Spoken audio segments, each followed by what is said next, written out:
MCom final ABST paper CP6। इससे पहले मैंने आपको वित्तीय विवरणों की प्रकृति के विषय में व्याख्यान दिया था, बताया था। आज हम वित्तीय विवरणों का विभिन्न पक्षकारों के लिए महत्व, importance of financial statement to various parties, इस पर मैं आपको व्याख्यान दूंगी। आप सभी जानते हैं कि वित्तीय विवरण का बहुत अधिक महत्व है। ये जो वित्तीय विवरण है, ये बहुत जो भी पार्टीज हैं उनके लिए बहुत अधिक महत्व रखते हैं। आधुनिक समय में ये वित्तीय विवरण बहुत ही महत्वपूर्ण प्रपत्र माने जाते हैं।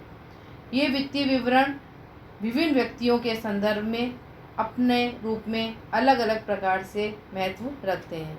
फर्स्ट हम देखते हैं विनियोक्ताओं के लिए इनका क्या महत्व है।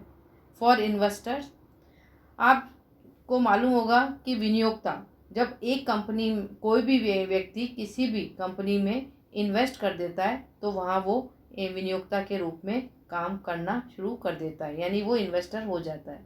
तो विनियोक्ताओं के लिए विवरणों का बहुत ही अधिक महत्व है। एक बार उनका व्यावसायिक संस्था से संबंध स्थापित हो जाता है, संबंध स्थापित होने का मतलब है कि वो उसके मेंबर बन जाते हैं, तो उसमें उनका जो हित है वो दीर्घकालीन हो जाता है। और ऐसी स्थिति में वो केवल उसकी शोधन क्षमता के संबंध में ही इंटरेस्ट नहीं लेते, बल्कि संस्था की लाभार्जन शक्ति और भावी विकास में भी रुचि लेते हैं। ये विनियोक्ता अंशधारी अथवा ऋण पदधारी हो सकते हैं। सेकंड है प्रबंध के लिए, फॉर मैनेजमेंट। कंपनी के प्रबंधकों का कर्तव्य कंपनी को सुचारू रूप से चलाना एवं भविष्य के लिए योजनाएं बनाना है। वित्तीय विवरणों के आधार पर ही वो ऐसा कर सकते हैं।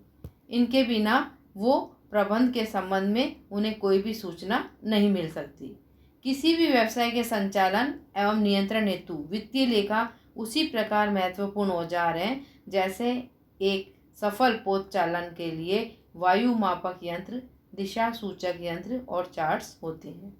थर्ड, बैंकों के लिए वित्तीय विवरणों का महत्व बैंकिंग कंपनी तथा अन्य वित्तीय कंपनियों के लिए भी होता है। कंपनी को ऋण देते समय बैंक यह विश्वास प्राप्त करना चाहते हैं कि कंपनी को दिए गए ऋण पूर्ण रूप से भुगतान तिथि पर प्राप्त हो जाएंगे, यानी वो सिक्योर्ड है या नहीं। इस प्रकार वित्तीय लेखों का कार्य बैंकों तथा अन्य वित्तीय संस्थाओं को कंपनी की साख विश्लेषण में सहायता देना होता है। फोर्थ है व्यापारिक लेनदारों के लिए।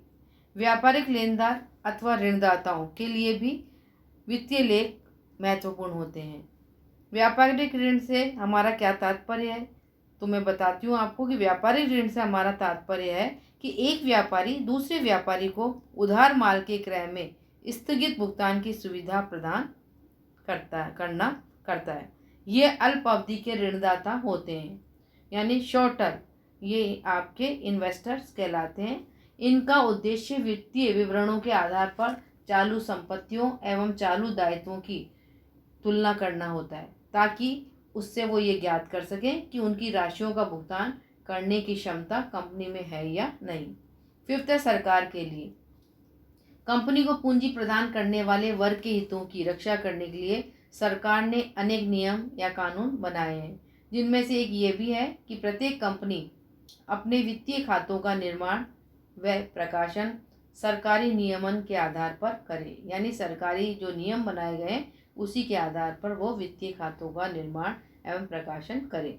सरकार वित्तीय विवरणों से ही इसकी जांच करती है। सिक्स, आयकर अधिकारी के लिए। आयकर अधिकारी कर योग्य आय की गणना वित्तीय खातों के आधार पर ही करते हैं, इसलिए आयकर अधिकारी के पॉइंट ऑफ व्यू से हम देखें तो इन विवरणों का अपना एक विशेष महत्व होता है। सेवेंथ, व्यापार परिषदों के लिए। सामान्यतः एक उद्योग विशेष के लिए अथवा अनेक उद्योगों के लिए उद्योगों के मालिकों द्वारा अपने सामूहिक हितों की रक्षा के लिए व्यापार परिषदें गठित की जाती हैं।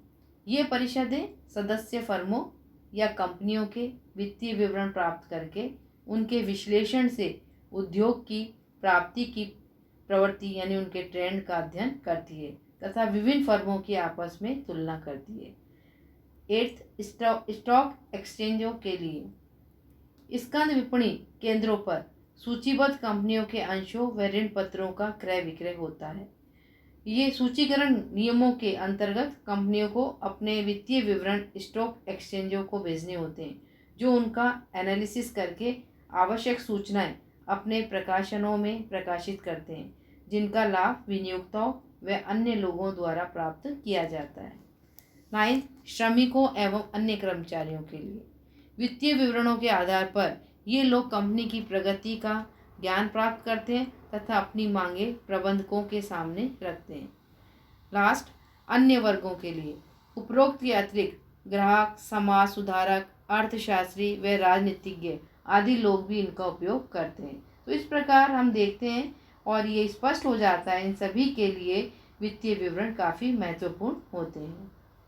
आगे मैं बता रही हूँ आपको वित्तीय विवरणों की सीमाएं, limitations of financial statements. First है सूक्ष्मता का अभाव। वित्तीय विवरणों के तथ्यों में बहुत अधिक सूक्ष्मता नहीं होती है, क्योंकि इनकी विषय सामग्री ऐसे मामलों से संबंधित है जिसे सूक्ष्मता से व्यक्त नहीं किया जा सकता। सेकंड, गैर मौद्रिक तथ्यों का समावेश न होना। वित्तीय विवरण व्यवसाय का सही चित्र प्रस्तुत नहीं करते, क्योंकि इनमें केवल मौद्रिक तथ्यों को सम्मिलित किया जाता है, जबकि गैर मौद्रिक तत्व भी व्यवसाय को प्रभावित करते हैं। उदाहरण के लिए यदि हम देखें तो व्यवसाय की साख, कर्मचारियों का मनोबल, प्रबंध की कुशलता आदि भी अपने आप में महत्व रखते हैं, लेकिन इन तत्वों को वित्तीय विवरणों में नहीं दर्शाया जाता है। थर्ड है ऐतिहासिक प्रलेख। वित्तीय विवरण ऐतिहासिक प्रलेख होते हैं, अतः व्यवसाय की वर्तमान स्थिति का सही चित्रण नहीं करते हैं। फोर्थ, भूतकालीन घटनाओं पर आधारित। वित्तीय विवरण भूतकालीन घटनाओं पर आधारित होते हैं, ये भविष्य के बारे में जानकारी नहीं देते हैं। फिफ्थ, ऊपरी दिखावे। वित्तीय विवरणों में ऊपरी दिखावों का सहारा लेकर संस्था की स्थिति को वास्तविकता से अधिक अच्छा दिखाया जा सकता है। सिक्स, अंतरिम प्रतिवेदन। वित्तीय विवरण अंतरिम प्रतिवेदन होते हैं, क्योंकि व्यवसाय के वास्तविक लाभ की जानकारी व्यवसाय के समाप्त होने के बाद ही जानी जा सकती है। सेवेंथ, मूल्य परिवर्तन को न दर्शाना। वित्तीय विवरण मूल्य परिवर्तनों को नहीं दर्शाते, अतः विभिन्न वर्षों के वित्तीय विवरणों में दिखाए गए तथ्य तुलनीय नहीं होते, तुलना करने योग्य नहीं होते। एट्थ, लास्ट, व्यक्तिगत पक्षपात एवं ज्ञान से प्रभावित। वित्तीय विवरणों के संबंध मूक होते हैं, उनसे कुछ भी निष्कर्ष निकाला जा सकता है, अतः इनके आधार पर निकाले गए निष्कर्षों में प्रयोगकर्ता की व्यक्तिगत भावनाओं एवं ज्ञान का प्रभाव पड़ता है। Thank you.